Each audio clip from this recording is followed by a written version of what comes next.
This episode is brought to you by Tanmay Shah. That's me.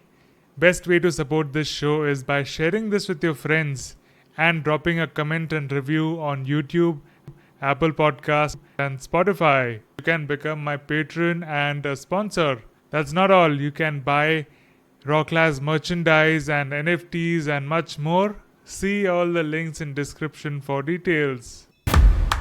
Rocklaz Radio. Rocklaz. Rocklaz. Rocklaz. Rocklaz. Rocklaz. Rocklaz. Rocklaz Radio with Tanmay Shah. Hello, everybody. Welcome to another episode of Rocklaz Radio. On today's show, we have with us director of the NFT GOAT Gallery in Canada. He's also the co-founder of Hell OG Hedge. I don't know how to pronounce that. Hedgehogs, I call them. He started in crypto in art since 2017, and he has over 20 years of experience in dealing with most complex, risk-ridden, high-stake projects in digital technology. So, Stas Zlobinski, welcome to the show. Well, good to be here. Good Was morning. it was that a correct pronunciation of your name? Yes, pretty good. Okay, let's go. But the So- project is called Hedgie. Keji. Hedgie. Okay. Hedgie. Hello, Keji. That's the Hello, Hedgie is the Twitter handle. Yes. Most of us know you from the GOAT Gallery in Canada. We see amazing photos from there, and so many artists get a chance to showcase their work there. You're also doing weekend spaces and spotlighting artists. How did you get inspired to start this gallery? Yes, so it started in November 2021 in Toronto. We wanted to do an NFT art show. This was at the end of COVID.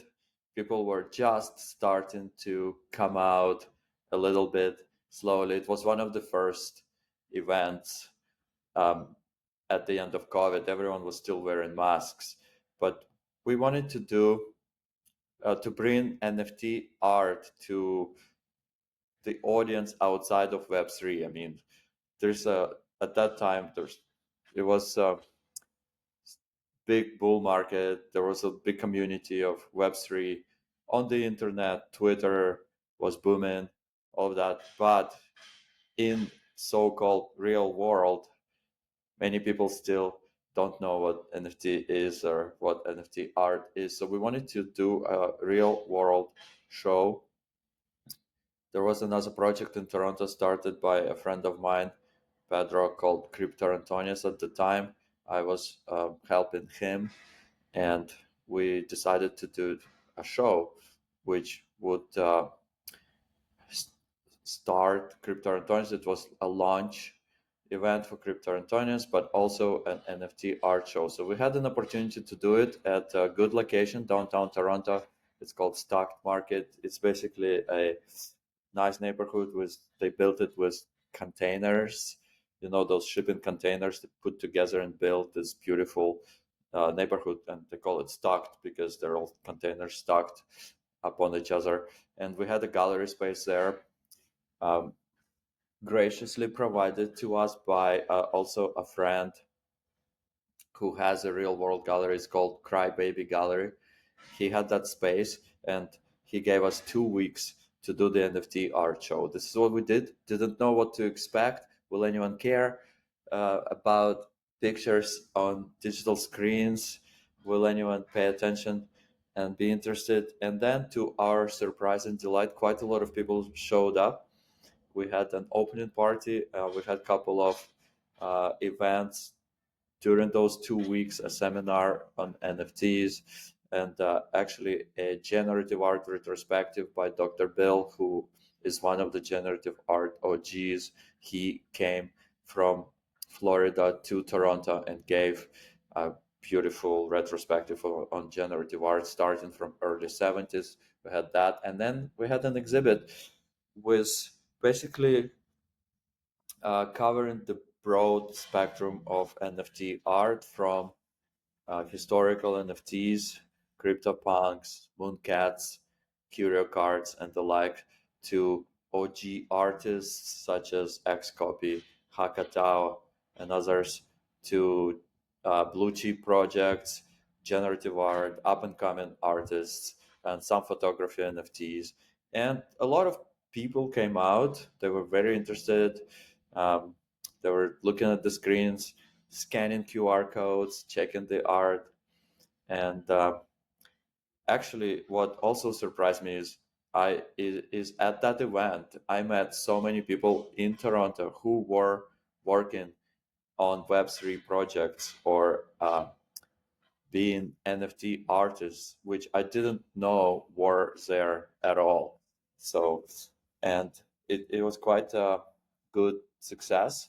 And that gave me inspiration to continue doing those events. That's when I met my uh, co pilot who's been with us for quite a while, Daria. She came to the event. We met there, and she had background in events management. And then she said, "Okay, let's do more of this." So we started doing them. Pop-up galleries, we call them. So we come into a space and set up the screens, curate a theme, and do usually an opening event and run it for a while. So that was the inspiration.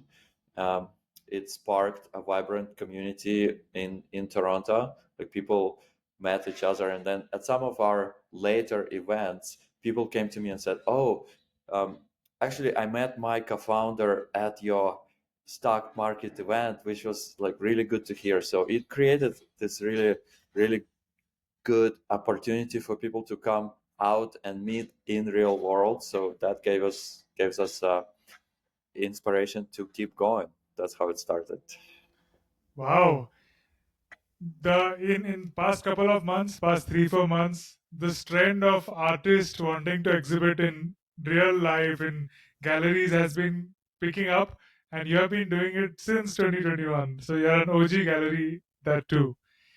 You mentioned pop-up gallery. So is pop-up portable? Do you go to different places and are able to set there up, or have you decided one particular location and are there throughout like a traditional gallery? Yeah, we did it at different locations, so we did not have a permanent location. Now we're actually working on opening a permanent digital gallery, the first digital gallery in Toronto. So that's being worked on. We committed to a space, beautiful space in a beautiful neighborhood. That's coming up, but that's not there yet. Um, but until now, we've done it, like you said, in different locations. So we have a couple of people that we got um, close relationships with their own spaces, and we've done it a couple of times at those locations. And uh, or sometimes we've done it as a kind of like, I almost jokingly call it gallery as a service for other people's events. So people throw events and they want to bring NFT art to their own events. We've done that. And our own shows, we team up with some venue and bring our screens there, install the screens, and curate the art and do it that way. That's why it's called pop-up so far. But now we're getting a permanent space. That's a great idea. I mean, even after you get the permanent space, it'll be cool to have a branch which does these pop-ups for whatever celebrations, parties. You could just go and present there, and artists could get to present their work. So the next question is, how do you represent artists, and how do you which art to showcase? So it's up to the curator. So we usually we team up with someone to curate the show, or not always, but sometimes. And so, for example, we're working on the next show. It's called Digital Vertigo, and the curator is one of the wonderful digital artists, also one of the OG artists, digital artists that has been around for quite a while. His name is Vini Naso.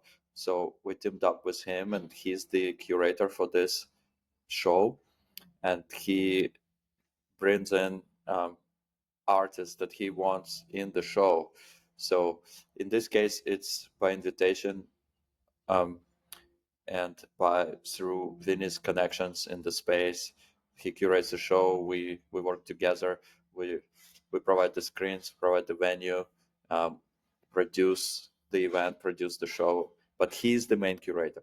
And sometimes we've done open calls. Quite often we do an open call where we invite artists to participate and submit their artwork within our theme, and then we curate, and that's how we select the art. And how do you select the curator? Oh, I mean, it's through personal connections. Yeah, just personal connections in the space, and sometimes I'll have an idea of what kind of show um, I want to do. So, for example, wanted to do a show on digital art, kind of like within the broader theme of art of the future, because we're also doing the NFT gallery for the futurist blockchain futurist conference, annual conference that takes place in Toronto in August. This is their fifth installment of the conference. We did one last year, and we're doing this again this year. And um, for the futurist, we roughly came up with this theme of art of the future because it fits their own theme of the conference, right? It's called futurist. So it kind of like naturally developed art of the future, but within that there's many branches of what art of the future may be. So AI art, digital art, and with all the different manifestations it may take, AR, VR, all this kind of things. So, and then I was talking to Vinny about this, and he was excited to do the show, and that's he came up with this idea, digital vertigo. Um, the show about is about how digital infiltrates our lives, and how we live most of our lives, or a lot of it, in digital spaces on screens, and and explores kind of the implications of that. So that's one idea that came out, and then it's through conversations with friends, and connections with artists and all that, like you get ideas of what you want to do, and it's personal, right? Like I have particular interests in the kind of art that inspires me, or really um, like triggers something inside. So, and from that different ideas may come, and we some of them will materialize in a show.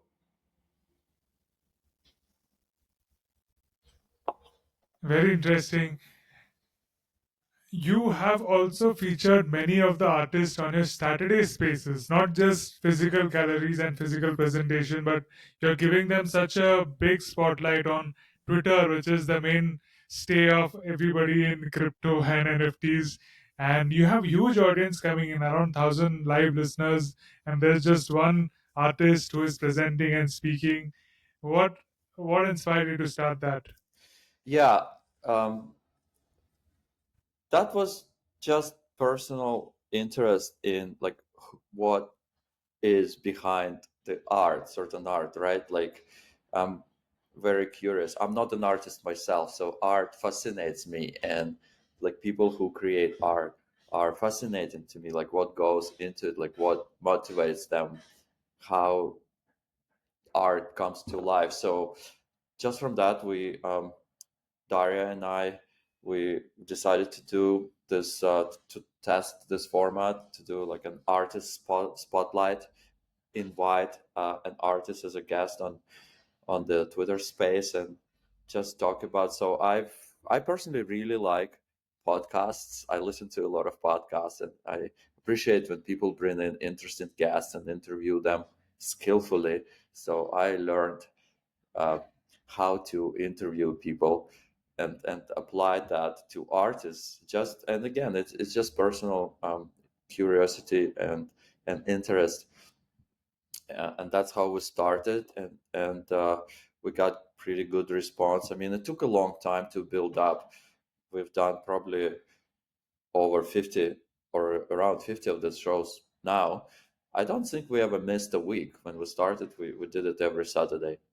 may have missed 1 week, maybe. And so over time, we build up the audience and just keep going, because there's just so many interesting artists out there, and I really take uh, delight in talking with them. It's really interesting. So, like, again, it's a little bit personal, like the kinds of art that I like, that the kinds of artists we tend to invite to the show. But sometimes it's someone outrageous, or someone like really out there, or any kinds of different, interesting, unique artists that we like to spotlight. So you have done over 50 spotlights. And what is your usual process of selecting the artist and reaching out to showcase? Yeah, I think a lot of it is based on personal interest. So I also collect art. I've collected a lot of art since 2018, when art came onto blockchain. Starting with Super Rare. Super Rare was the first art on chain platform, I believe, and I've been there from the very beginning collecting art. For me, that was um, natural, like really to get into collecting art. I've always liked art, but never was able to afford it. Like modern art, you go to MoMA and all, Guggenheim and all these places. It's beautiful art, and I wish I could collected, but it's out of reach. But when art came onto chain, it became within reach. So for me, it was like, wow, amazing. I started collecting art, and through that, um, I've learned about so many artists and like developed some kind of appreciation and some kind of relationships with some of them. And so that's how most of them come onto the show, but sometimes it's also by referral. We like to ask each artist at the end who they would like to us to bring onto the show, and then a lot of this our next artists come from those referrals. Yes, because and it's also a great way to discover new artists for us. So an artist listening to this, if they want to apply, if they still haven't come in your radar, how can they come? I mean, the easiest way is just to follow Goat Studio on Twitter and DM us. I think our DMs are open, and it's it's very easy to find us there. Awesome. Rewinding a bit back into the history, it is a very unique combination that you have, because people who are into coding and technology, they have a very logical sort of mindset. They are not really in favor of art or creative side, or they find these people who are in art very whimsical. But you you have embarked on this journey of art, and you have developed a passion for art. So how did you get started with art? Yeah, actually, I think it goes way back. I've always enjoyed being with creative people and participating in creative projects, even from early days as a teenager. Like, I wrote some poetry here and there. We had a group of us, like some kind of like poetry club, and then I was part of a band, and and then even in my work, I became a project manager in advertising.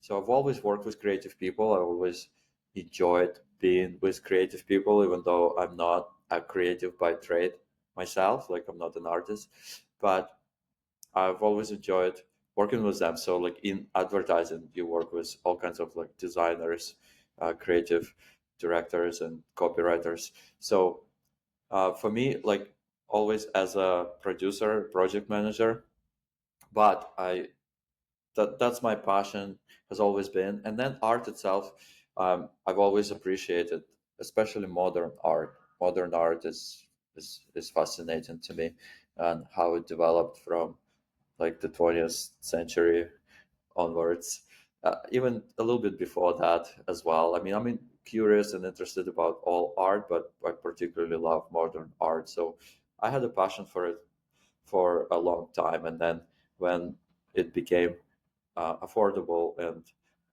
came online, that's when I really like got deep into that. What type of artwork do you usually like? You mentioned modern art, but the artworks that take a bit of cerebral work and you have to understand a bit, it's not very obvious, that kind? Or do you Mm, like which are very figurative and which are quite obvious, okay, this is what you see, and which is more mm, like a illustration photography type? Which I ones see. do you like?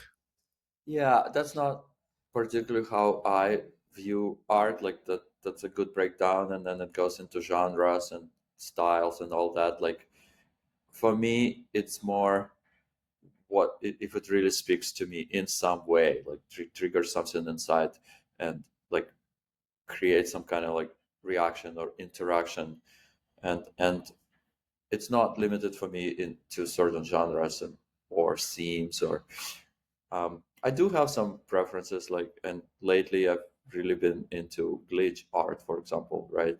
This is really fascinating. I've been looking into how glitch art came online, like, and like even the history of glitch art before the internet or like early days, and so it changes, and sometimes like something will fascinate me, and I'll go deeper into that, go down the rabbit hole, and for a while, and then something else, I'll get fascinated by something else. So like it's just something that triggers something inside, right? Like some art I look at and it's kind of flat, like it's very subjective. For me, I look at it and it's just nothing, even though it may be beautiful or and pristine or amazing, and some of it looks rugged and like simple or something, but it triggers something, and I'll get into it. We described two categories, but as we are progressing, there are more categories, more ways of experiencing art. As you mentioned, Mhm. glitch art. There are now videos are there. There are AR artworks, even VR and metaverse kind of artworks. So, are you looking forward to nuance or new kind of artworks, or does it take you a bit investigation to start liking particular development in art? Yeah, it's a bit of both. Like I'm fascinated with the futuristic ideas, like beyond art, like futuristic technologies, AI beyond art, and space exploration, um, and kind of like all kinds of futuristic ideas. Like I really like sci-fi as a genre, but particularly like also like esoteric sci-fi kind of things. And so um, the art that pushes the boundary is very interesting to me. But it may take some time to really like get into it and develop a taste for it. If it's interesting to me, like I'll spend the time and explore it. Who are your favorite artists? Uh, it's too many. It's too many. I think I would prefer people to just check our collection uh, and then see for themselves. Like it's just many artists. I don't want to single anyone out. Um, there's quite a lot of them. Which are top two that come to your mind? Uh, of the Web3 artists, because Any? I Okay, yeah, go ahead with Web3 artist. Web3 artists. You're putting me on the spot now.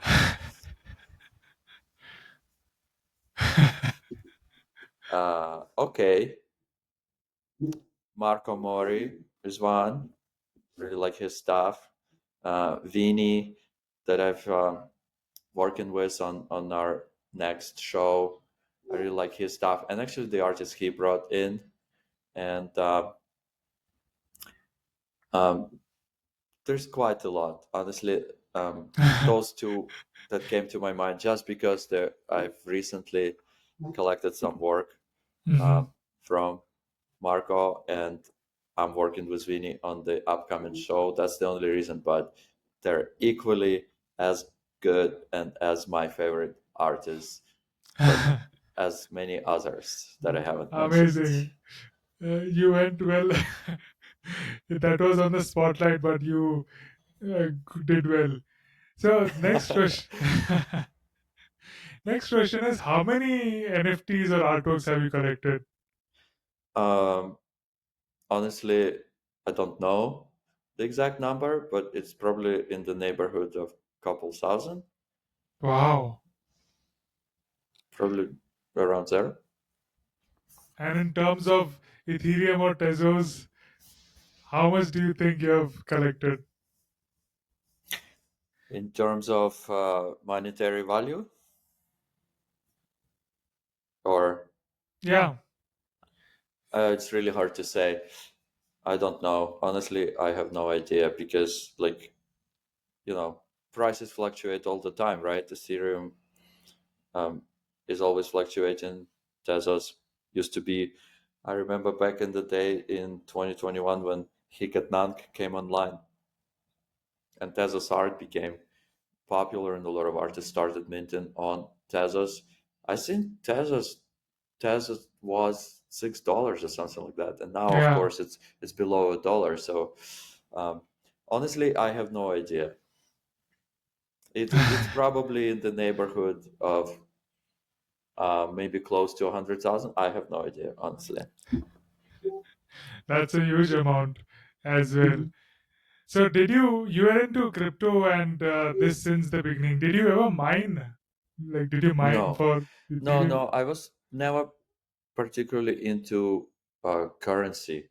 I'm. I mean, I really appreciate and love what Bitcoin uh, did to the world, like being the first cryptocurrency and changing our lives forever and being like a better money than fiat money. But I was never into trading, and I just don't do that. Like for me, um, I mostly do deal with art, NFT art, coins. Like I may for example, Bitcoin, like and Ethereum, and some other coins, like my friends' coins, I'll support, but I don't trade.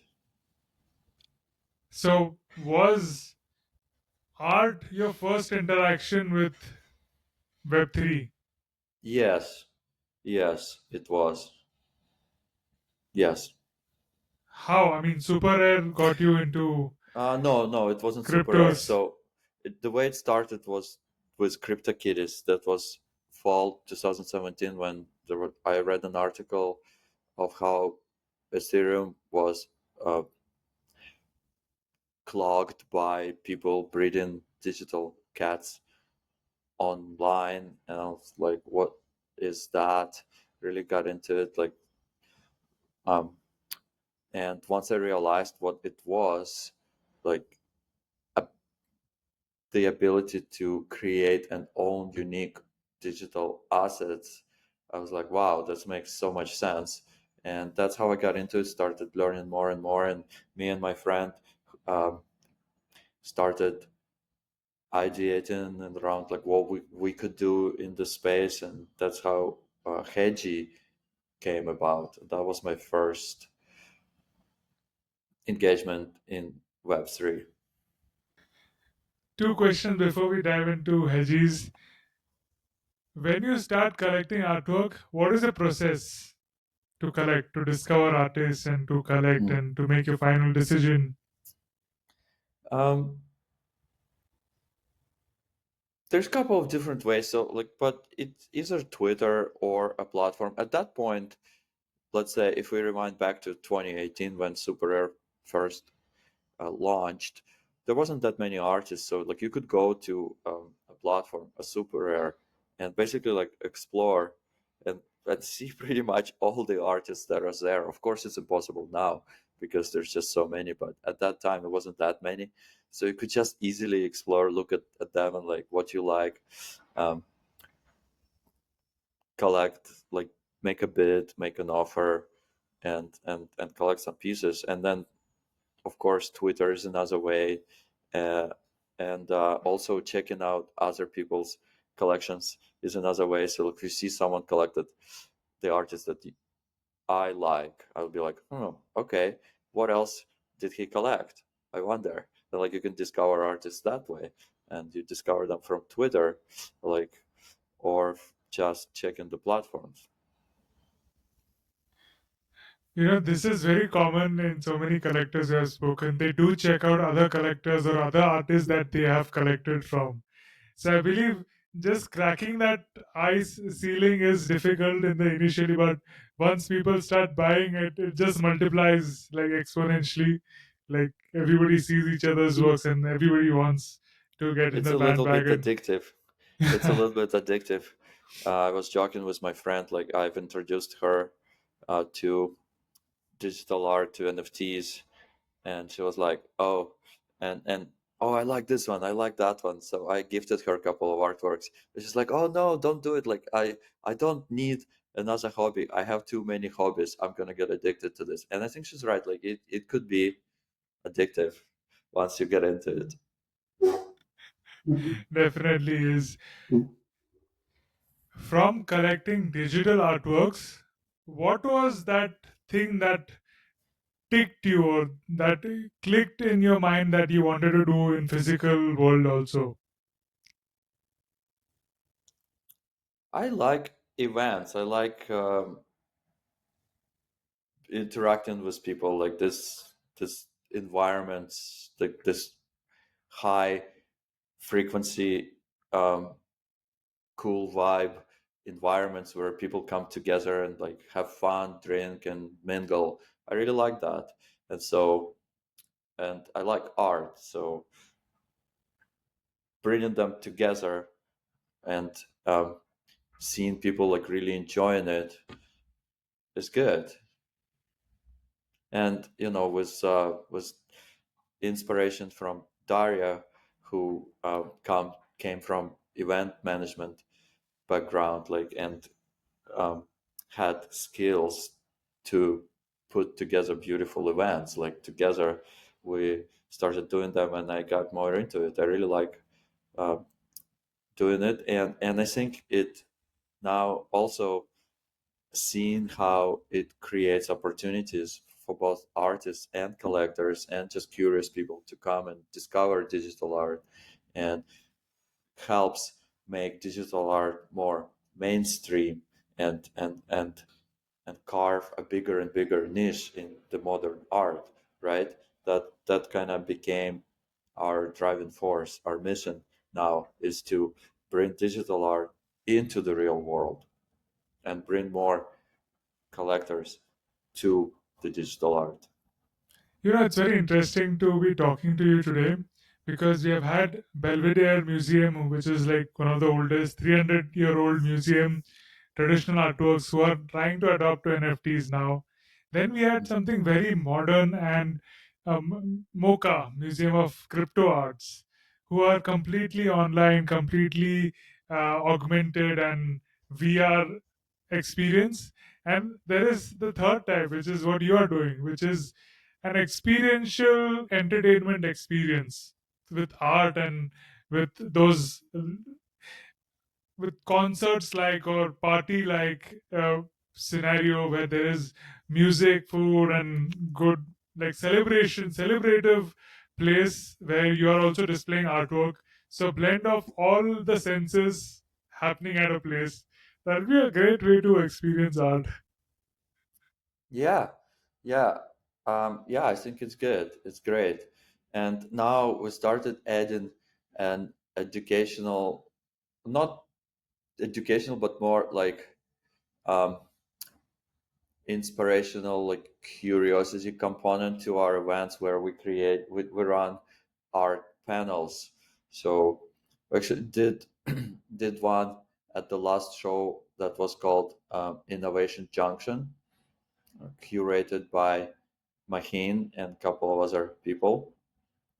And we ran an art panel, and that had pretty good success. Like, I wanted to stop, but people kept asking questions. There was big engagement from the audience, and so that just shows that there is interest, and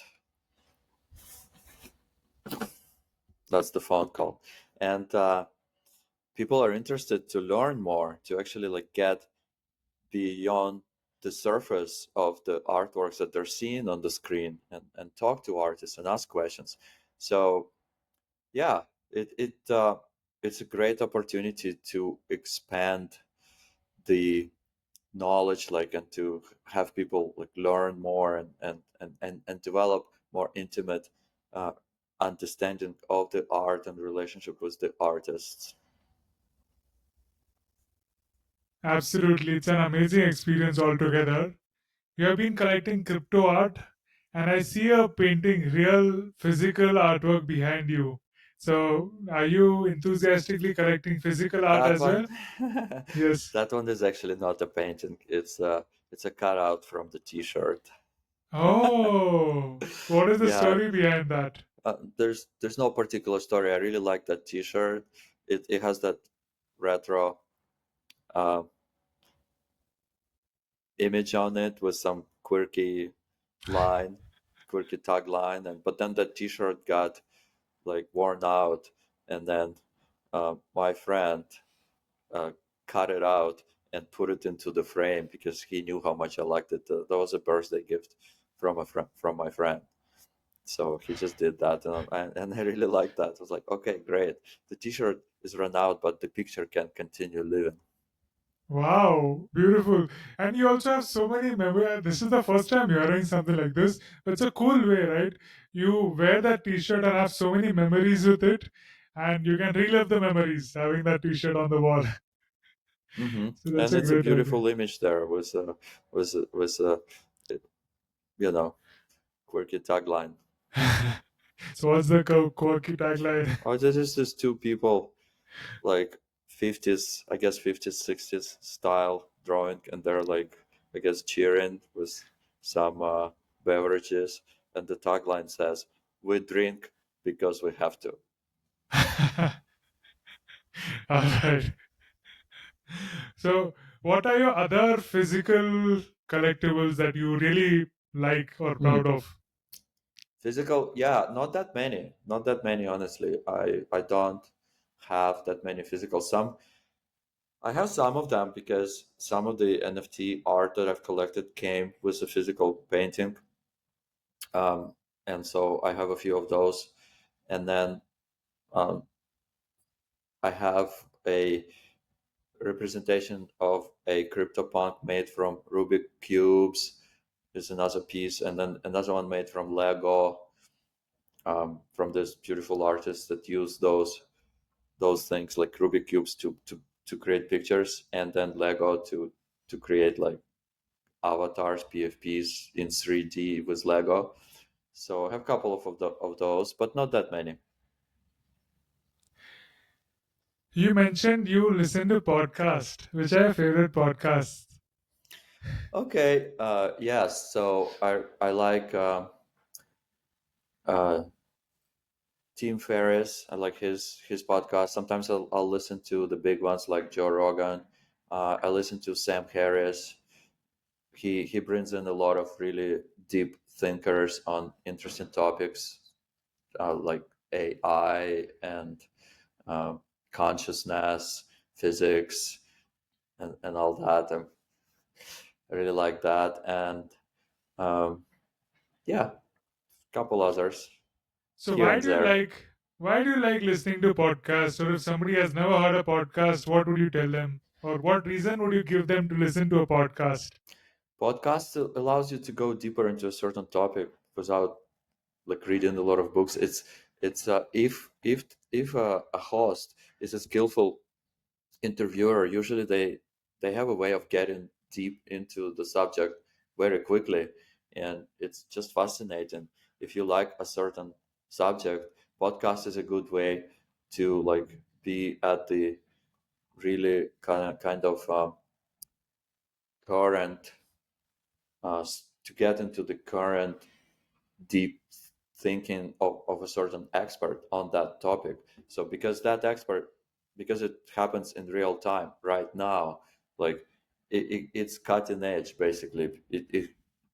That, let's say, that person, that expert has not written, or maybe in the process of writing a book about it, but it hasn't been published yet. So you're like getting this really up to the minute information on a certain topic that you like. So for me, that's why podcasts, particularly as a medium, is very interesting.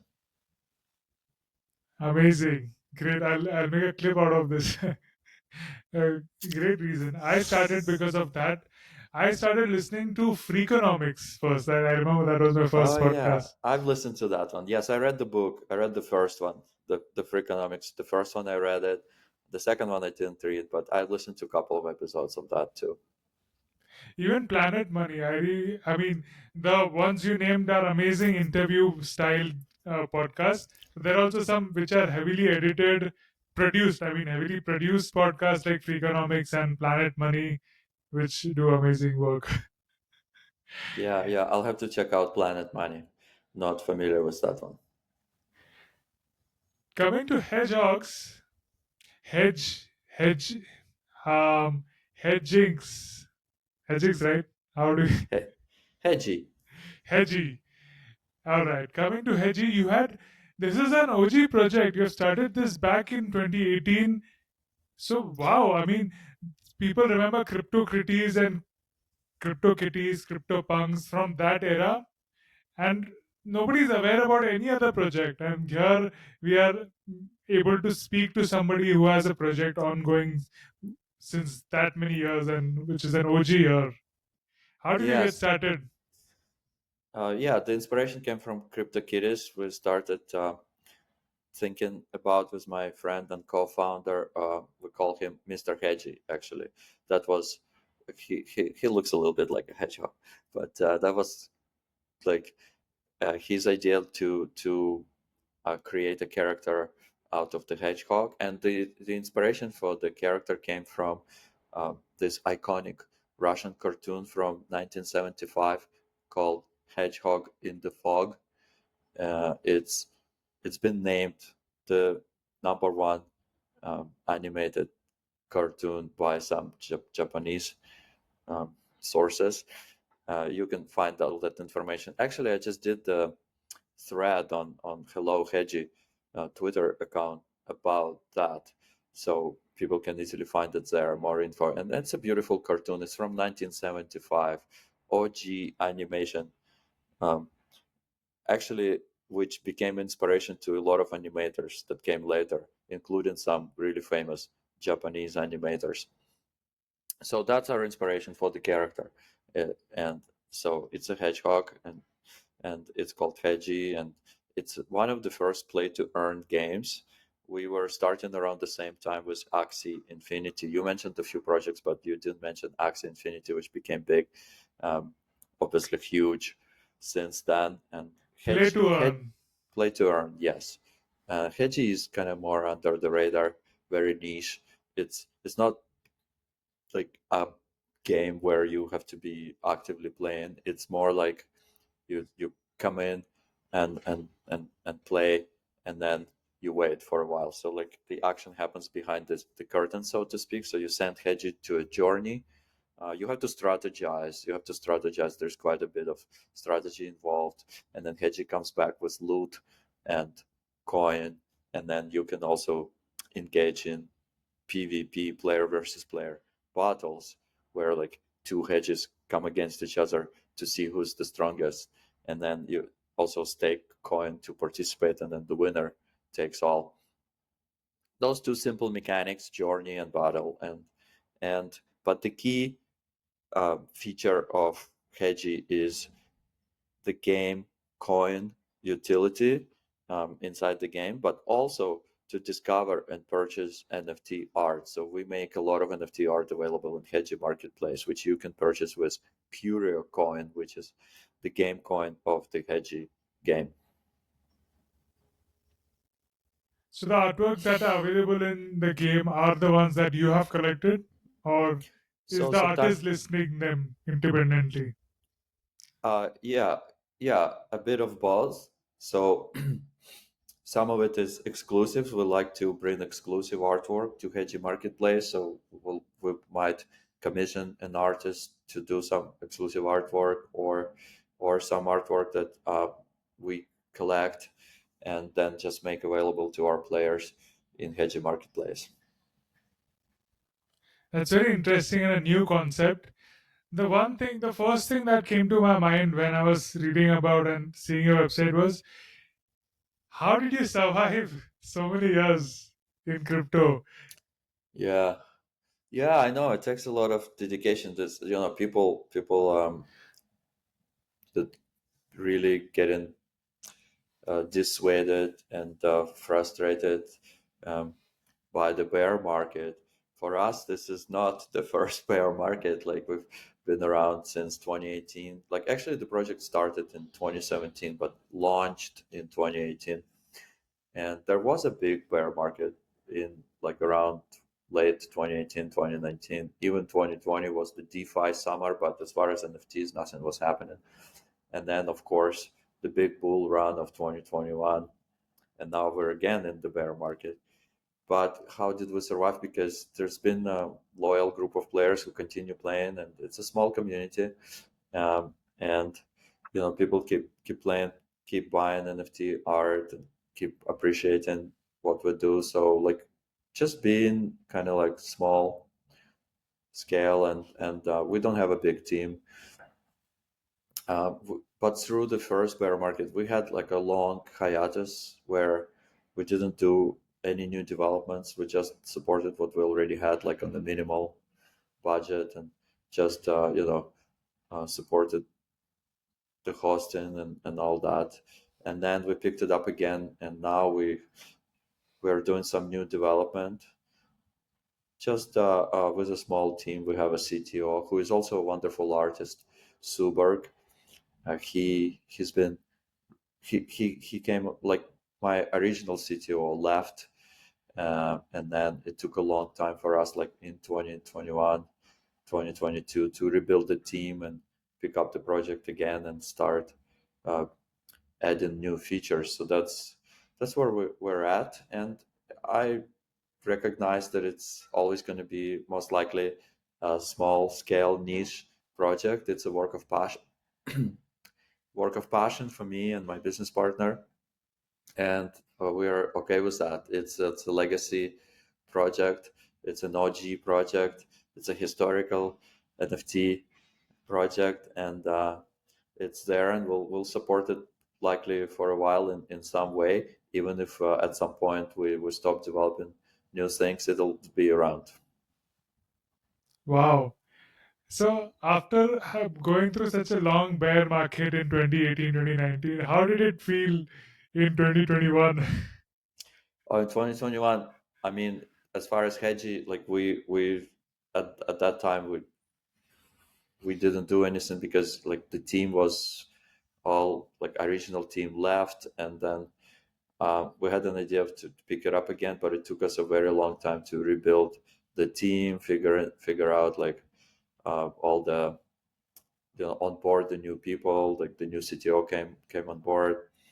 Took us a long time to get into it. So as far as Hedgie, um, there wasn't a big impact. It just gave us inspiration to keep going.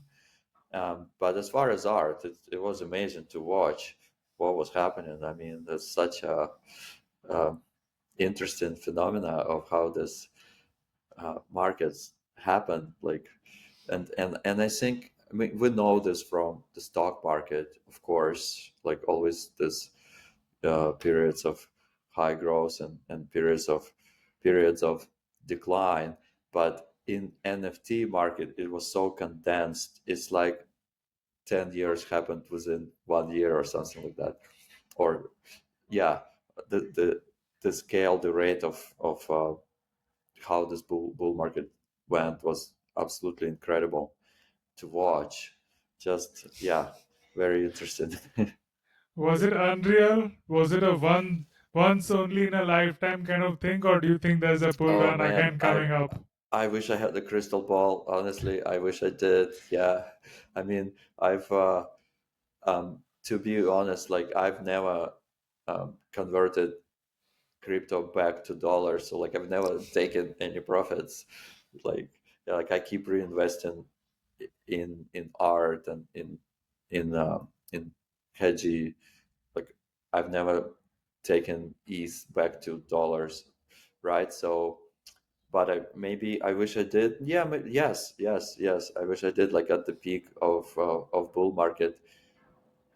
But so um, I I don't know. I mean, markets are cyclical, but to which extent it will repeat or not repeat, I have no idea. But I think also importantly, it's just like with in any industry, like in internet boom and bust, right? Like um, a lot of projects may not survive, and a lot of things that you think are valuable may turn out not to be valuable. So for me, the most important thing, and this is why I really like art, because I like art for the art, right? Whether it um, goes increases in value or not, like I will still like the art. Of course, it's wonderful if it does increase in value and to realize some profits. There's nothing wrong with that. But if it doesn't, then it's okay with me.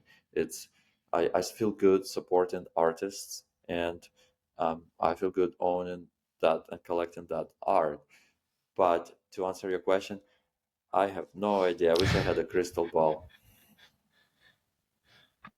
What would you suggest people who are in distress looking at this bull market, or this, especially artists who came in with a lot of expectation, but they might not have the results what they were seeking in 2021?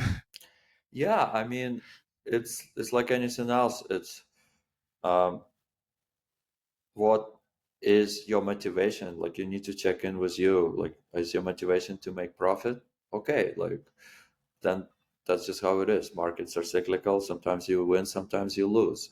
But if your motivation is to build something, um, or to, as an artist, to like keep sharpening your craft and keep putting out great work, then of course it's good to get rewarded for it. And I believe that um, you do, like you find your collector base. It takes a while. It's not easy. Like who said anything should be easy or is easy? For some people it is, it may seem easy, but in general I don't think it's fair to have an expectation that anything should be easy, or like you will put out few works and start selling them right away or making big money. It's just, art is a work of love and passion, right? And it is what drives true artists, I believe. And same for collectors. Like you collect what you love, and then if it grows in value, great. But if it doesn't, you can still love it. And if you don't love it anymore, okay. So really look at what is your passion, what have you come here for, and rethink is what I'm taking from this. Yeah, I think so. I think so. What's your motivation? Like for me, it's collecting good art, supporting artists, uh, creating more exposure opportunities for them through this real world exhibits, through the spotlight show that we run every week. I really love doing it. And have we made much money doing it? No, we haven't. And maybe one day we will, or maybe we won't. I still love doing it, and I'm gonna keep doing it while it's visible and while my passion is still there. Claps to you. Thank you. I'm pretty sure many people watching this might find inspiration like you to keep going and keep collecting and supporting and just enjoying being in the space. Let's talk about prior to NFT. You have such a huge experience in technology. What do you think is your biggest accomplishment?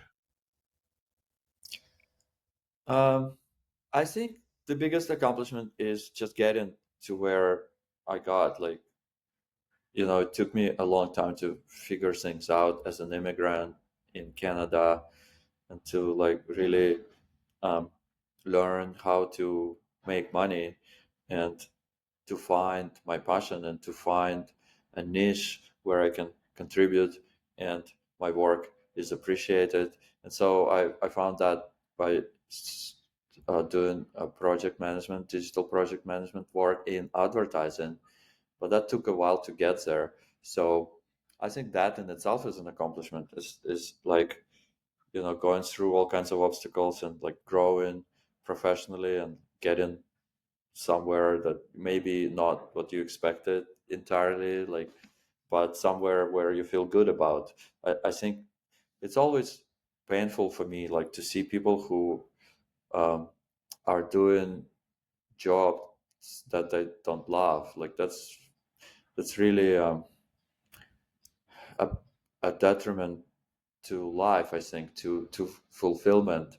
So I think the biggest accomplishment is finding what you love and then figuring out a way to get paid for it. So yeah, for me, like, for the longest time, I was doing project management work in advertising, and I really loved it. I really loved working with creative people, and especially on some clients that I felt good about. Not always the case, right? So in advertising, you have to work um, for big brands, and but it was good. It was really good accomplishment, and then since then I was able to move on, like, to develop my own situation, the boutique agency, which I still do have, like Web2, my legacy business, um, doing content management for big brands. I have a small team and an agency that does that, called Sequential, and then develop this second business of NFT art, which is a work of passion. You spoke about finding fulfillment. So, how did you find your fulfillment and your calling? I don't know if I have. I think it's a process, but I feel pretty good about where I am. Like, being able feel really grateful um, of being able to make a living doing what I love doing. Like, I have a really loyal, great team on my Web2 business who's been with me, like some guys, for over 8 years since the very beginning, and some clients who have been with me for like since the very beginning. So that's amazing. I'm so grateful for that, and that's really fulfilling. And also then being able to um, create this other NFT art centered businesses with Hedgie and now GOAT Studio. Um, and I'm really passionate about that and about working with artists. So, how did it come about? Just by, keep doing, keep making the next step, and like always kind of like feeling, this feels really good. Like, I want to do more of that, right? And then figuring out ways to do more of what I love. And and then with a little bit of luck, I guess, like help from so many people, and that opened doors and gave opportunities to me. Like, it's always universe, kind of like, um, I don't know, always or not always, but in my case, like, it's been hard. I've had really like hard, dark periods and difficult periods in my life, and but just I think for me, like, it's important to just believe in myself and keep going, keep going, and then things change. Things change. Some new things open up seemingly out of nowhere. Something happens, like just when you were about to give up, like something may happen. You never know. Like, so it's taking that next step, right? Can you take us through that dark period that you mentioned and Oh, so what for were your example, like, learnings out of it? yeah, when mm, I at some point I went to business schools. Like my friends advised me and like almost forced me to do it. I had my own like small business before then, but I felt stagnant and like not growing. So and then I went to business school, did MBA. But after that, I couldn't find a job. Right, like I was out of money, um, and it took me 9 months to land my first gig in advertising. So that was very difficult period of my life. Like I had no money, I had like student loans, and um, I had my small business. I was making very little, just enough to survive, and no one would hire me. Like I went to I don't know how many interviews, like 15 or more interviews, and I couldn't get a job, and so that was very very difficult. Like I felt a lot of despair and like depression and all that. But I have really wonderful friends who kept supporting me and encouraging me and and to keep pushing, to keep going through. Like I picked up some like really kind of what do you call it, low skill jobs just to support myself. I was cleaning tennis courts, the clay courts, uh, and I need to come in like at 6 a.m. before the first players show up, and like you have this like big brush, you have to brush them, the courts, the clay courts, and you have to water them and you have to brush them. So that's what I did.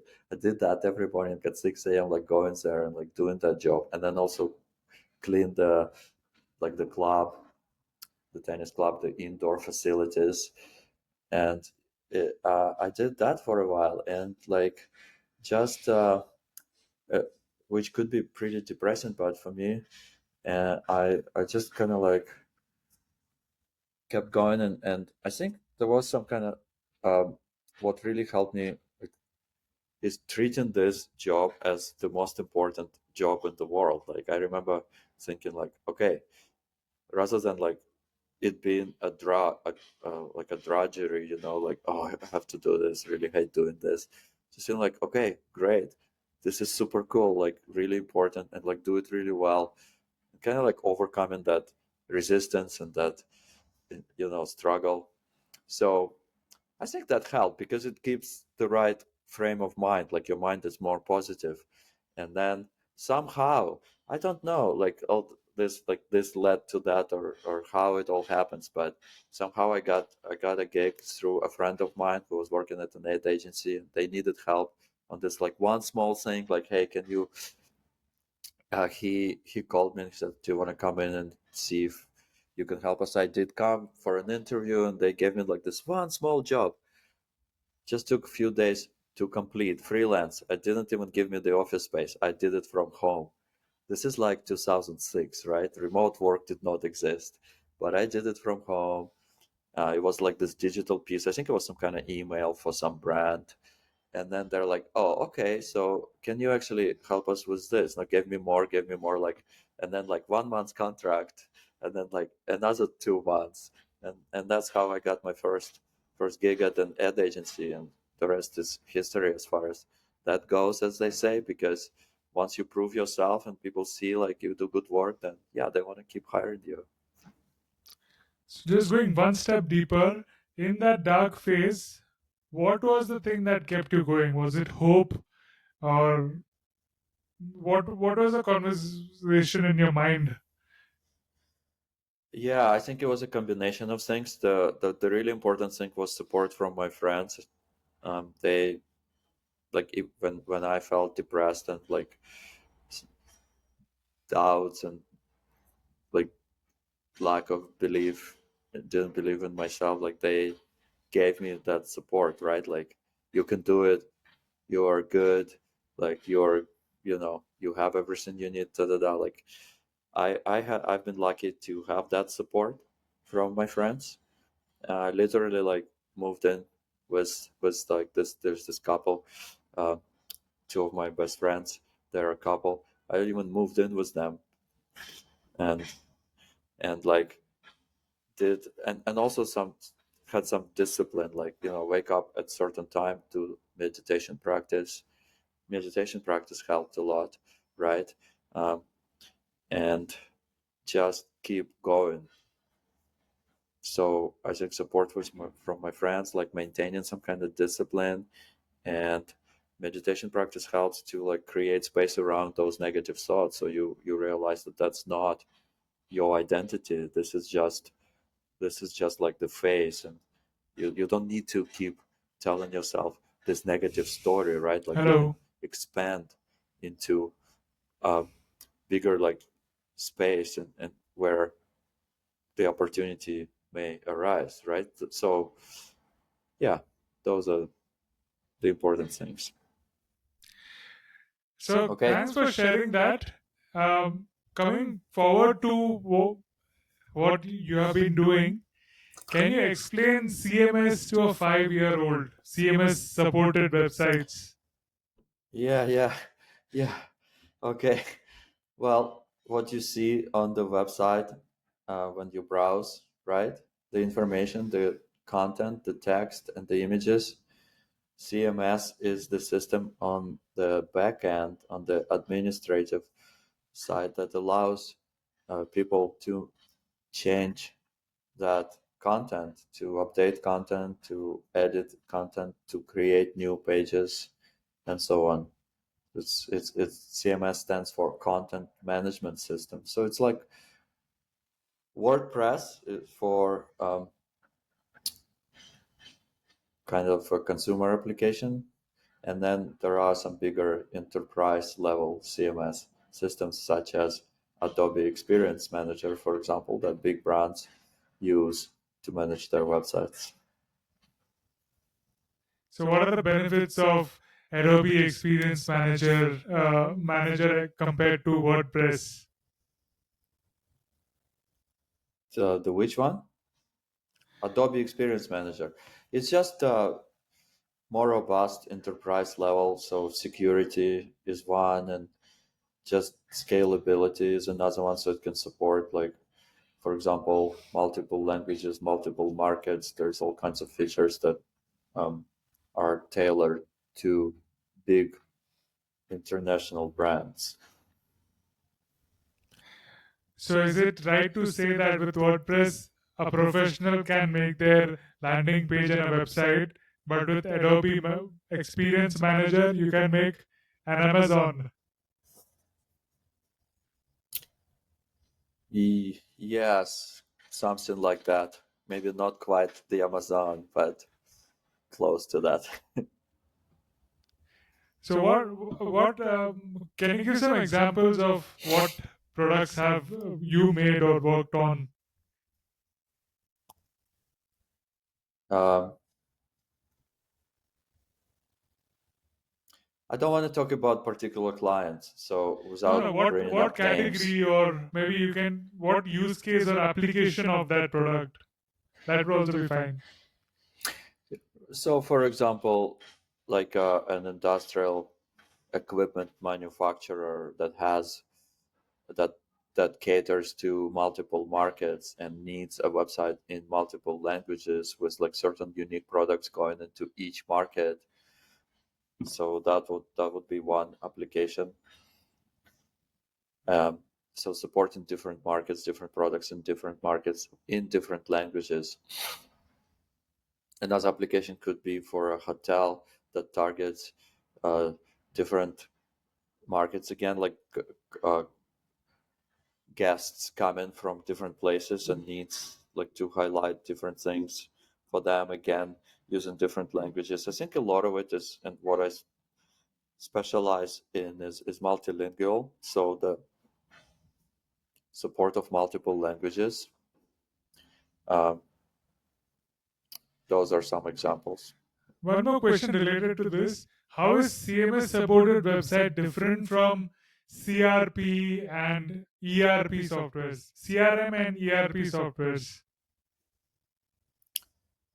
Well, CRM is customer relationship management, right? So I think it's more about sales funnel management, but CMS is simply managing content, right? And ERP, I'm not entirely certain. I think And ERP enterprise is resource management.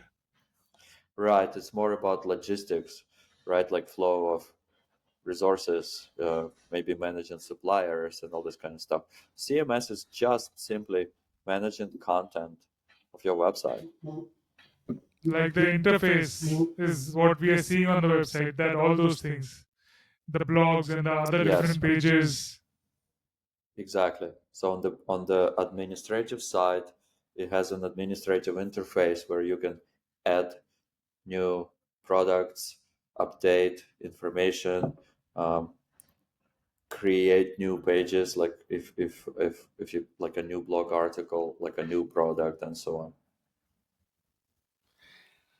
You have experienced with dealing most complex, risk-ridden, high-stake projects. So can you give examples of what was so Yeah, much high stake and yeah. complex and risky in that?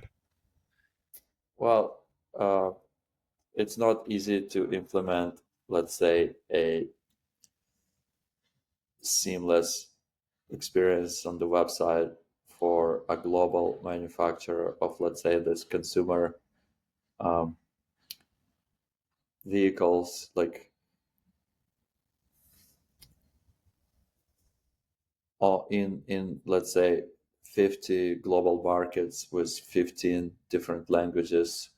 So if you think of it that way, that's like 50 times 15. That's uh, 750 different websites, right? Oh wait, how many? 750. Don't ask me math questions. I'll have to pull a calculator. But anyways, a huge number of countries Right? and websites and Exactly, right. And so it's very complex. Um, and some of them have different products, or they have like different specifications for the same product. So all of that, if you imagine, has to be communicated properly on each web page in each language, right, in each market. So it's a lot of complexity and that goes into building something like that. And then high stakes, because like every client is always very demanding and has high expectations, and every mistake causes a lot of uh, grief and fire coming back at you, right? So and usually, like, the more money they spend, the more demanding they can be, and so managing stakeholders is one aspect of it, like managing clients expectations and communicating really well and making sure like always aligned with what's being delivered. So that's what it means. And high risk is because there's just so many things that can go wrong. Like in digital projects, we have a saying, um, anything that can go wrong will go wrong, and whatever cannot go wrong will also go wrong, right? Like oh, it's just always everything goes always wrong. it Everything does. always goes Unfortunately, it wrong. does. Not always, but quite often in digital projects, right? It's because like one little thing someone did in this way versus that way, like, and then browsers supporting this but not that. Like, all think about like across different browsers. Even I don't know if you've dealt with any of this, but Safari is different from Chrome, different from Internet Explorer, and then add mobile devices into this mix. It has to be responsive. It has to display perfectly in this resolution on tablets, and then in this resolution on cell phones. It's very complex, and there's just so many things that can go wrong, and they do. They always go wrong. Yeah. So example for the platform which we are recording on, It only recommends Chrome. It has difficulty, and we have had issues with Safari and other websites. You spoke about one Right. challenge. So Yeah, go ahead. no, I was just gonna say, like for the software like this, they can just tell you what browser to use. But for a client website, you cannot tell your customers what to use. So you must support all browsers, right? A segue question. You that software had to be implemented in so many countries. Which translation tool did you use? I work with third party translators. We are not translation agency. We are the CMS, kind of So like. you don't use Google Translator or No, Microsoft no, no. Translator. Well, yes. This question keeps coming up. We did a study actually on machine translation back in 2017, 2018, and then another one in 2020.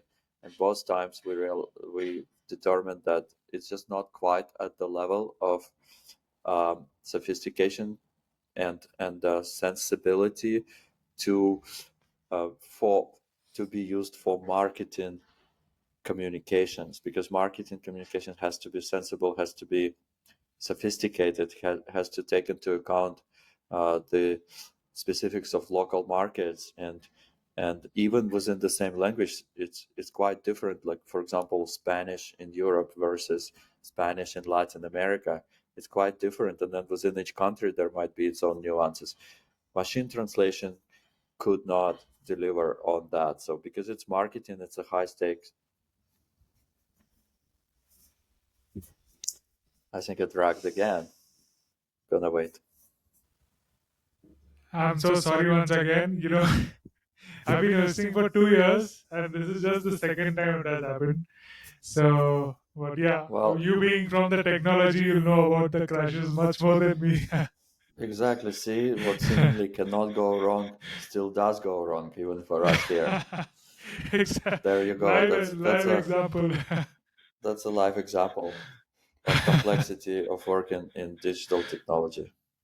Wow, awesome. So, translation is as you said, there are a lot of nuances in it, and I feel the East Asian countries have it the worst because their scripts are different and everything is different in them. At least Spanish and English are they have something similar. It's not that complicated. I've been I'm on a mission to interview people from each and every country of the world, and have been actively looking for a platform or a surface which can do live translation. But luckily, I was lucky enough to that my previous guest who just spoke French, she got a live translator with her. The translator was sitting with her and translating the whole dialogue, and then it went smoothly. There are a couple of other technologies which were doing captions and all that, but they still have to try. And if you have something to take, there's something else to give. So all those things have to be balanced. So now we can understand so much complexity in the work, dealing with so many teams. And one of your team members has quoted on Facebook, quote, Stas is naturally calm person able to handle a lot of stressful simultaneous situation. Okay, that's a high praise. Thank you. And this is just a part of the phrase. He was talking about high stakes, high political situation and all that. So, my question to you is how do you stay calm in such stressful situations? Honestly, I guess maybe by nature I'm a little bit calmer, maybe than average. Maybe I don't know, but most importantly, it's meditation practice, and like realizing in work as in life quite often things are not so personal as they seem.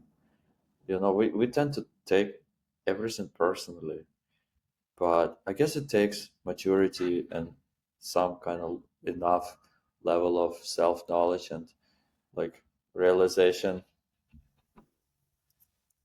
to realize that actually quite rarely it's personal, even when it seems personal. Like And especially in professional environments, it's not about you, right? It's about the work being done. So I mean, all this kind of self-reflection, which is made possible and enhanced by meditation practice.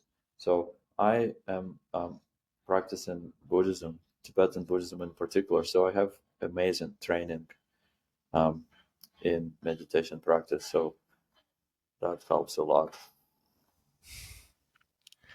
Om Swami Padmeham, Om Swami Padmeham. Yeah, I you love got it.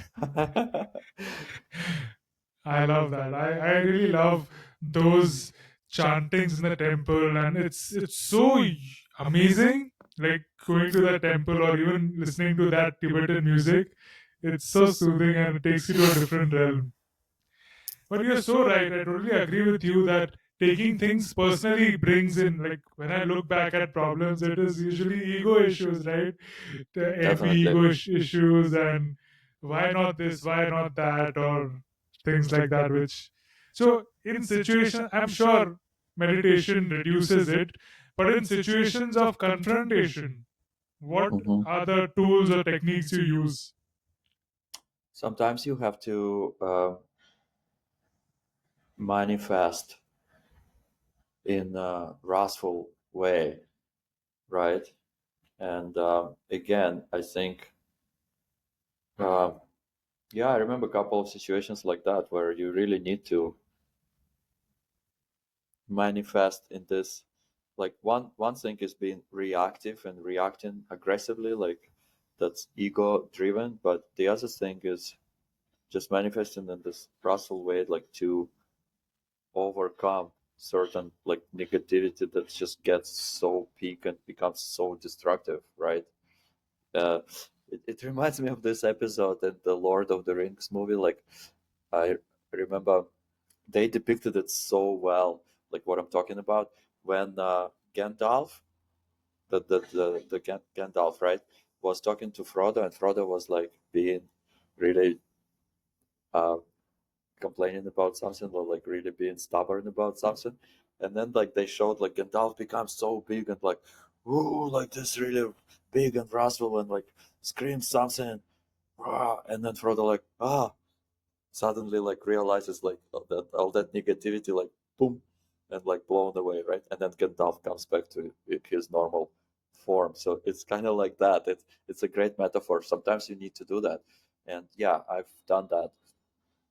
And it's somehow it happens with training. It's not necessarily you can like so in control and do that, like because emotion is very strong, like it can sway you away, but there at least there's certain degree of um, kind of space around it, that it's not destructive, it's productive, right? But you sometimes you need to deal with situations forcefully and uh, with extreme focus and extreme force, right? How do we use this in real life? By becoming so huge, do you mean, of course, you said force and pressure, but there is also aspect of anger which comes along it with it, right? But if you get angry, everything gets messed up, and it's So not that's the really thing. So pleasant. that's the thing, right? Like with I just had the situation recently with my father, actually, right, which is also very difficult, dealing with close family, right? Like he was just being obnoxious about something, and just had to, like, how does it manifest in this particular case? Like, really raise your voice and like with aggression, you like say something like to cut it off, like overcome his negativity, right? To like notch one notch up, but then immediately after that, like calm down again, like, and without being carried away by emotion, but just using that force of emotion, um, anger in this case, using that force of anger skillfully, like without being overcome by it. It gets messy when you are not trained. The whole point of meditation is to train your mind so emotion becomes less overwhelming and kind of like doesn't sweep you off your feet, like overcomes your awareness. When your awareness is stronger than your emotion, then the force of emotion can be used kind of productively in this way. It's very tricky though. It's very tricky. Like it's just I'm not an expert in this whatsoever. Maybe I've developed just a little bit of that kind of space to process emotion, and but it's just a long, tedious process of training your mind, like really, you know, uh, developing that intimate relationship with awareness and like with emotion that happens inside your mind, right?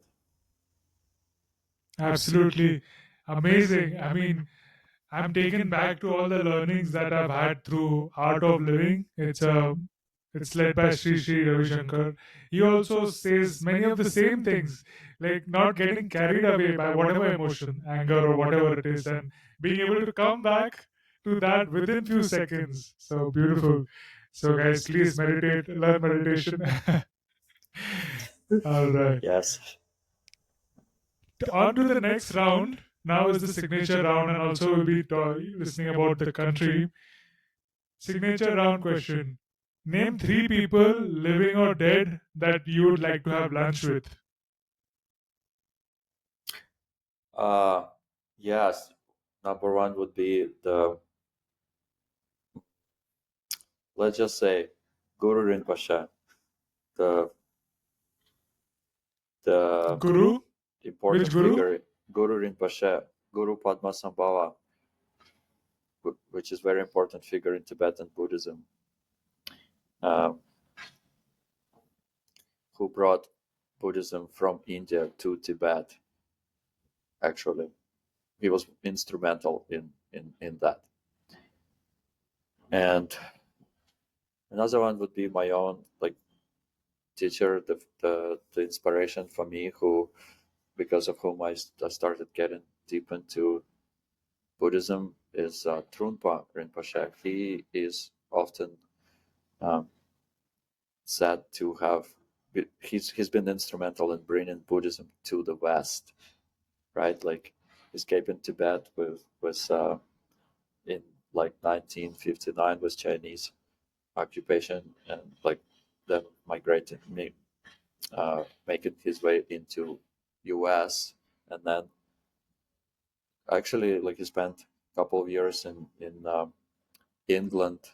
I think it was Oxford studying, and Hmm. like he got an amazing command of English language, and he taught Buddhism in English, and also like he gave up his monastic um, robes, and he became like more of a lay person to communicate face to face, to remove that fascination with Hmm. external aspects, right? In um, So really there right is audience of the times there's a second part to the in the question. West. Second part to the question. Okay, which is the third person? You named two. The third person could be, my girlfriend. I would love to have lunch with her, which is hopefully what I'm going to do after this. What question would you like to ask them? One question, if you had to ask, it can be a different question for different people, but uh, what question would that be? what with my gurus, I would ask, like, them to give me like one piece advice just for me in my life, like what to do better, how I can progress better on like on this path of like growth and um, being beneficial for more people and like overcoming ego, right? Like give me one specific piece of advice just for me, and yeah, like that. To Guru Padma, the first one, Guru the first person. Padmasambhava, and to my own guru, uh, Chogyam Trungpa Rinpoche. So the same question to both of them. Okay, so what question Yes, yes. what question did you Ask my ask girlfriend. to? Yeah. My girlfriend. Just how's your day going so far? Okay. How to make money? How to make money? The $1 million question. I think by working hard, but also working smart. And working hard, I mean just not be lazy and not hope something will happen, but just actually making it, working on it, and finding your passion. Like it's a little bit of combination of both, like really working, um, not being lazy, but also like trying to lean into the direction of what really sparks that passion for you, right? And finding that um, work of love, right? And so mm, I think that's very important. And the other thing is like figuring out how to contribute more value to more people, right? How to do how to like help other people to like give them what they want, give them value. And I think that's like the more you give, the more comes back to you, kind of cliche, but it's true. What does art mean for you? Art means inspiration, it means expression, it means curiosity, it means uh, opening up the perceptual field, like seeing beyond what's immediately is there, like upon the first glance, seeing like different angles of the world or different perspectives, um, all of those things. What does art do for the society or the world? I think it elevates society. It just you know elevates people's um, kind of being. It just maybe inspires and uh, allows like different forms of relating to things, and inspires conversations, inspires like being inquisitive, and like inspires learning, and maybe inspires like good acts, um, and just it's like in the Maslow's hierarchy of needs: survival, replication, like belonging, and then it's self-actualization or something like that. I think art kind of like moves the mind along those those steps, and inspires. When you mentioned Maslow's hierarchy, I was like, it doesn't art doesn't matter for the lower hierarchies. Only it only matters on the top, because how will people who are just looking for food, shelter, and clothing got to do with art? But Yes, exactly. But it inspires to move along. so people at different level can resonate with different type of artworks, and as you're growing, you can maybe uh, evolve in that hierarchy of the art that you appreciate. Could you put it That's that in probably that true. way? Okay. You celebrated Canada Day few days ago on 1st of July. Today is the 4th. How was it? What do you Today is do the on that day? Independence Day. On that day, actually, I was in Florida on that day, and uh, no one cares about Canada Day in Florida, right? So it was just like a normal day. But I did run a podcast, a spotlight show. That was a Saturday. Um, I had a spotlight show with a fellow Canadian, so we talked quite a bit about that. We joked around and we celebrated by talking and expressing our gratitude, and What do Canadians do on Canada Day? there's fireworks. It's a day off. It's always a long weekend, so the Monday was off yesterday, and on the day, like just I think the most important thing is the fireworks. Yes, so coincidentally, today is the Independence Day for the United States. So I Yes, it believe that is. they do that. India's Independence Day is in August, 15th August, and there's a lot of parades and show of military and our power on the no, that is Republic Day. On Independence Day, the Prime Minister gives speech on Red Fort. So interesting days. What do you love the most about Canada? Canada is famous for like people being polite and considerate, and it's true. And I really love that. Everyone like respects each other's space and um, always like courteous to each other, and it just feels like very. Also, people are very accommodating. Um, Canada is very multi-ethnic environment.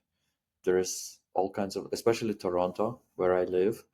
I think it's after New York is the second most ethnically diverse city in the world, and I really love that. How like all kinds of different people like live together um, in harmony. Hmm. And those are the important things. If there's one thing you could change about your country, what would it be? Just to be a little bit less conservative in terms of innovation and embracing new ideas, and like maybe being less risk averse as far as business and investment, and as far as um, um, fostering innovation. Hmm. What is your favorite festival? Festival, I really like the, I don't know if it's a festival. I really I mean, outside of Canada, I would say like Carnival is amazing. I've been in Sao Paulo for the Carnival. What and fantastic experience! I was there with my mother, and she got so much into it. Like I was so surprised to see her like dancing along and all this. Like it was a really fun experience and amazing and huge.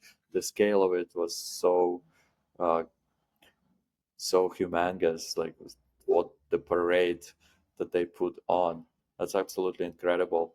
I mean, in Canada we have Santa Claus parade, but that's really cold in the winter, and it's on a smaller scale. Also, Pride, that happened recently. It's it's quite big and colorful and amazing. Yeah, and then it's not quite the festival, but I really love the Canada Crypto Week, part of which is the blockchain futurist show, which is coming up in August. And for the whole week, there's all kinds of crypto events, NFT related or crypto related events, and then the futurist conference in itself for 2 days. Yeah, that's really fun, just because it just brings so many people together around this the, the blockchain space. What is one local food that everybody must try? Oh, Canadian food. Poutine, I guess. That's the standard one. That Putin. the put not Putin, Poutine. Yeah, yes. Poutine, which is like French fries with lots of like melted cheese. Sometimes it comes with meat as well. Like it's this kind of like quite a rich dish, right? Have you not had that? Poutine, it's spelled Poutine. That's Not the quite Russian famous. one. I believe I no, I believe that's a Canadian meal. Um, But and we then maple definitely syrup, of try. course. The maple Oh yeah, syrup, maple syrup.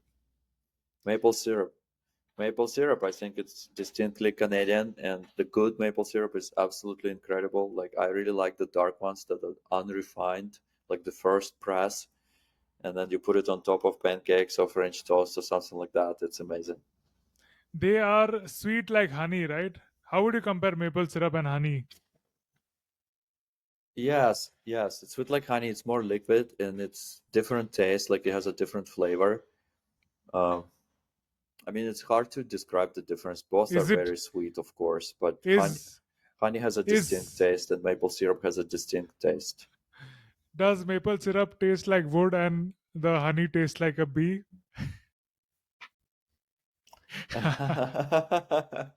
uh, I've never tasted the bee. I think the bee tasted me by like being stung by the bee, but thankfully not in the mouth because that would not taste good, I suppose.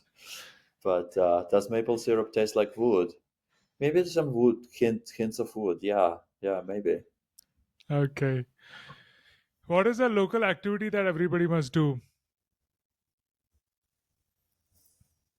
Mm, I There think is a lot of, yeah, that's what I was thinking. There's so much skiing, snow in skating in the Canada. winter. Yeah, snowboarding. Yeah, we have some really wonderful ski resorts.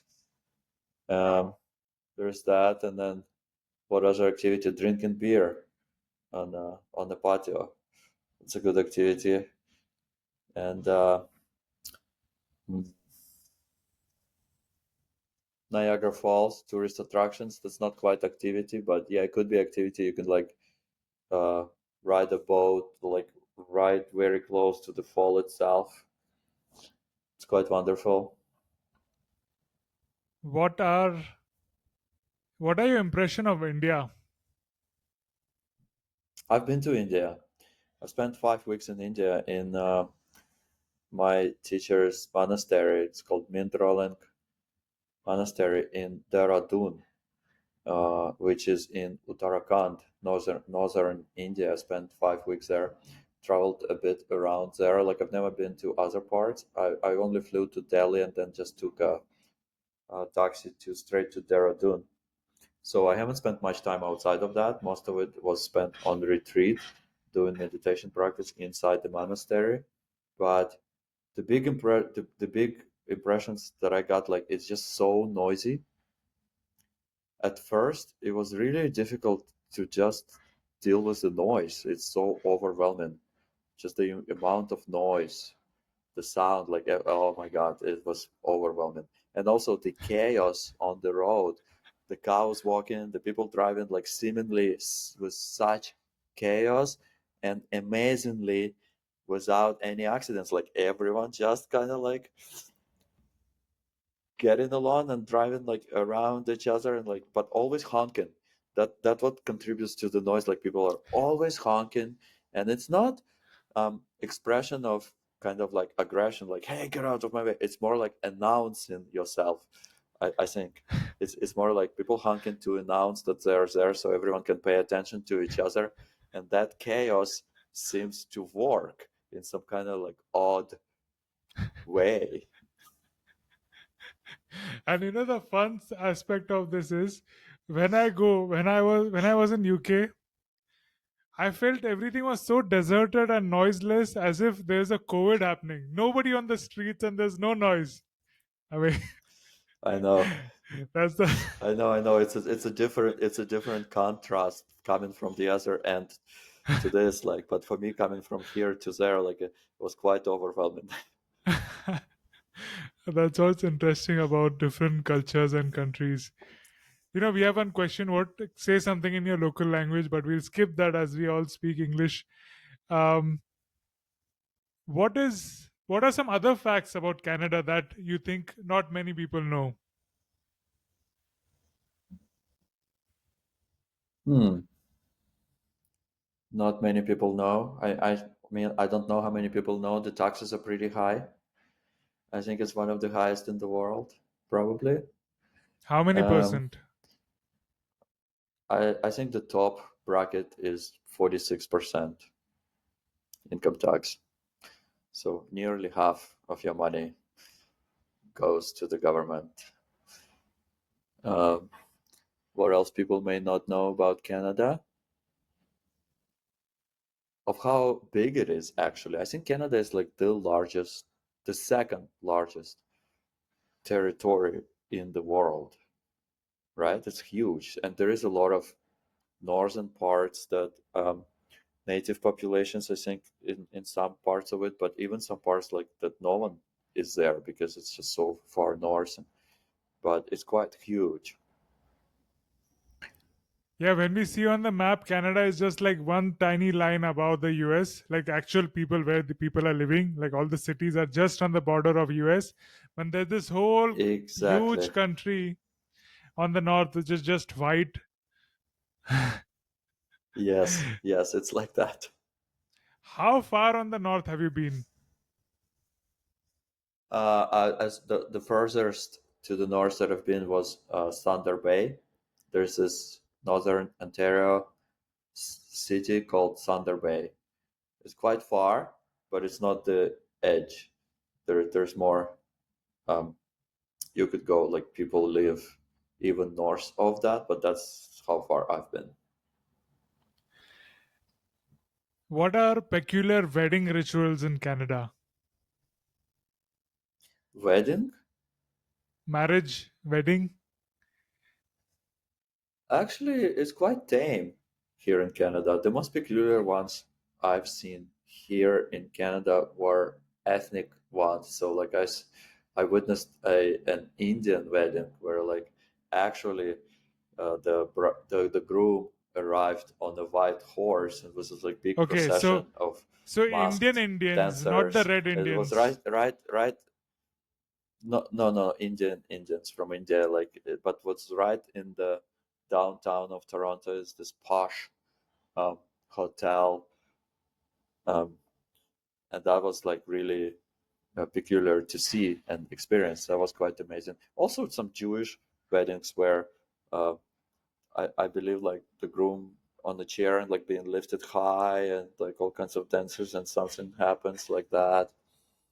So I think because it's so ethnically diverse, you experience just the breadth of different ethnic traditions, and Hmm. that in itself is really a, a unique part of being in Canada because you can in one day like go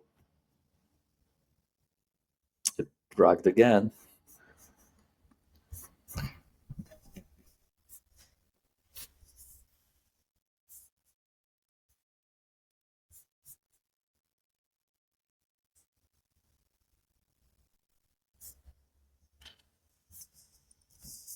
Yes, I think a lot of cultural diversity, hence you witnessed a lot of festivals. These are some rapid fire questions. What is Okay, the thing you cannot live without? croissants, What is your favorite movie? Matrix. What is your favorite book? There's this Russian author Victor Pilevin and most of his books. But the if you want me to name one, I'll name the last one because he gets more and more sophisticated, and it's really futuristic, future focused, like society of like some years ahead of us. It's called transhumanism.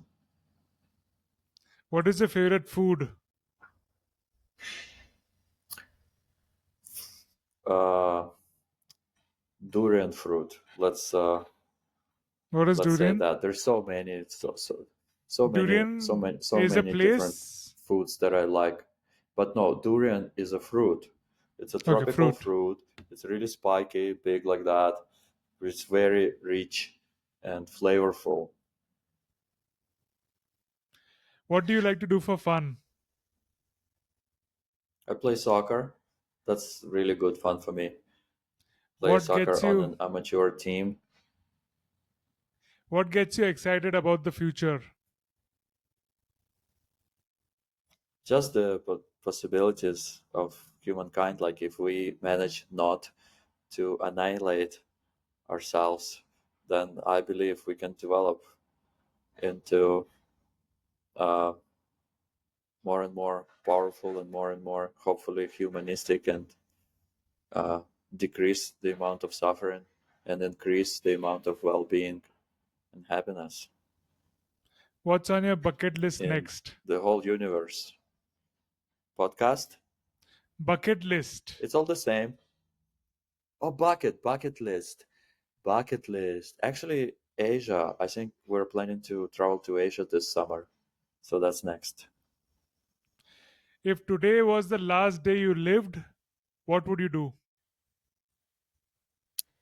Oh man, I would definitely write a will and make sure I clearly describe what I would like to happen with everything that I leave behind, and then call important people in my life and express my love to them, and and then sit in meditation.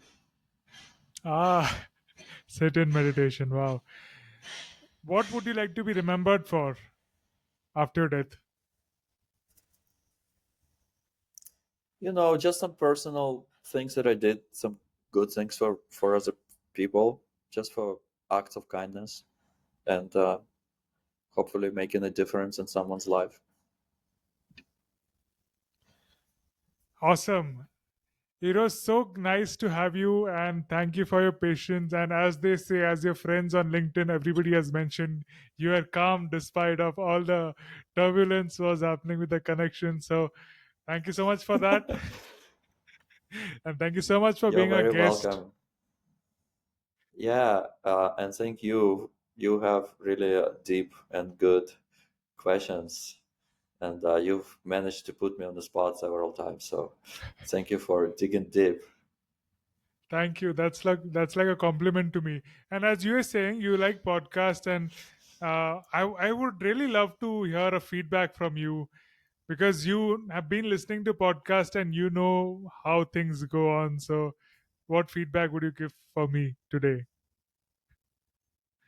Oh, I think that you did really well.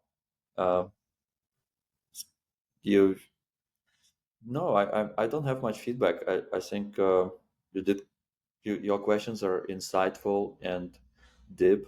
You go beyond the surface. You poke until you get kind of deeper answer. You don't settle for the superficial answers. I really enjoyed that, and yeah, I think you're doing a great job, and hopefully, like bringing inspiration and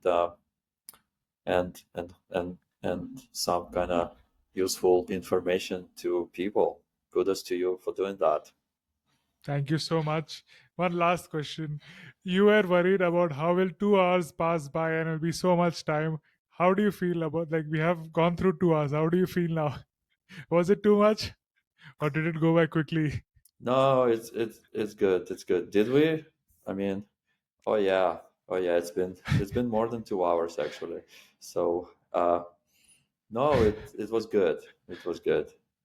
Okay. So Thank you so much. And please be a guest when you thank come to you, India. thank you. We'll be in touch. Send me the when you publish things, and I'll help to Absolutely. spread the word. You're doing a great job. Thank you.